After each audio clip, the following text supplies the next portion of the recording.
طب يا جماعة دلوقتي احنا قررنا ان احنا هنربي حمام في الأوضة اللي انتوا شفتوا فيها الحمام أول ما جه. الأوضة اللي كنا فيها حاطين فيها الحمام أول ما جه عشان نطلعه في البيت. قررنا ان احنا نربي فيها يا جماعة لأن احنا فكرنا فيها لأن الأوضة واسعة والحمام هيعرف يمشي فيها، واحنا دلوقتي بننضفها يا جماعة. لسه بنبدأ تنظيفها اهوت وهننضفها وخليكم معانا لحد ما ننضفها. تعالوا شوفوا بقى ايه اللي فيها. هي مش متوسخة قوي يا جماعة والله، بس احنا هنضيفها برضه ونشرب وندعك بالكلور وكده وخليكم معانا بقى. يا جماعة الأرض اهي مش متوسخة قوي، برضه هننضف الحتة اللي برضه كلها من بره. والحمام يا جماعة هو حمام متكبس على بعضه، ف خليكم معانا بقى هننضف ونرجع لكم تاني. وهنا يا جماعة احنا بنكنس اهوت، هنخلص كنيس وخليكم معانا بقى واحنا بنكنس اتفرجوا على الكنيس. خليكم معانا. خلصنا كنيس يا جماعة، خلصنا كنيس وهنسيق بقى بالمقشة هندعك الأرضية. دلوقتي احنا هنطلع الحباسة الأول،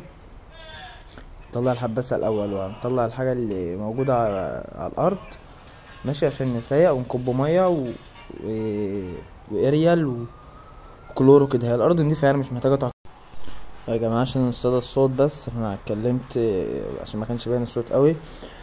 دلوقتي يا جماعة احنا بنسيق يعني ماشي. احنا بندعك الأرضية ماشي. والله احنا شكلنا يضحك بمنظرنا ديت، بس معلش خليكم معانا بقى واتفرجوا علينا واحنا بنخلص. خليكم معانا للآخر يا جماعة. ما تنسوش الاشتراك في القناة واللايك. احنا بس بنوصل لكم فكرة ان ده روح لازم يتحافظ عليها ولازم التنظيف ليها ماشي.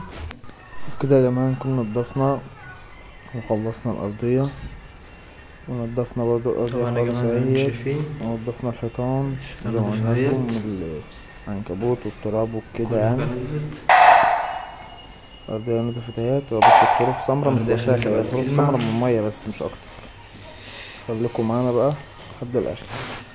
طيب يا جماعة دلوقتي احنا خلصنا التنظيف خالص، وزي ما انتم شايفين انتوا كنتوا معانا خطوة بخطوة. ودلوقتي هنوريكم الحمام وهو بيسيب وهنسيب الحمام وندخل الحباسة. احنا هنسيب الحمام الأول ونطلع من الحباسة ننضفها بره. وطبعا انتوا كنتوا شايفين الفيديو بتاع التنظيف بتاع المكان اللي هناك بتاع الحمام اللي انا كنت مربي فيه الأول، وانتوا كنتوا شايفين انا كنت منضف السلاكة ازاي. فأنا هنضف السلاكة دلوقتي وارجع لكم تاني. هسيب الحمام الأول واروح انضف السلاكة وارجع لكم. خليكم معانا بقى نسيب الحمام ده.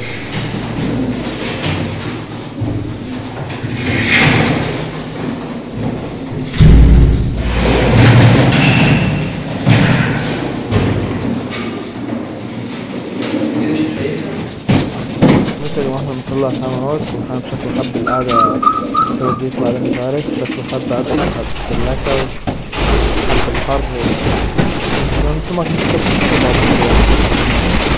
خليكم معانا بعد ما الحمام يسيب هنعرف كل حاجة زي ما كانت.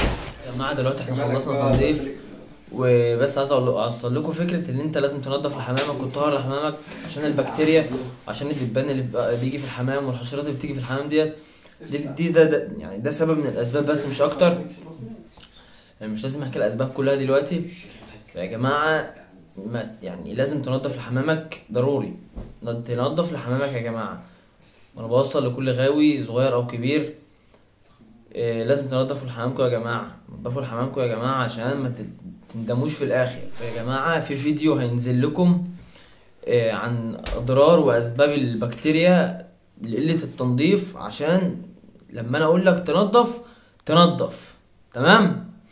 ويا جماعة هنزل لكم فيديو مخصوص على قلة التنظيف يعني وكده، واضرار التنظيف واضرار البكتيريا واضرار الدبان والحاجات اللي بتيجي دي كلها، عشان تعرف يا جماعة ان الحاجات دي ضرورية لازم تنظف لحمامك.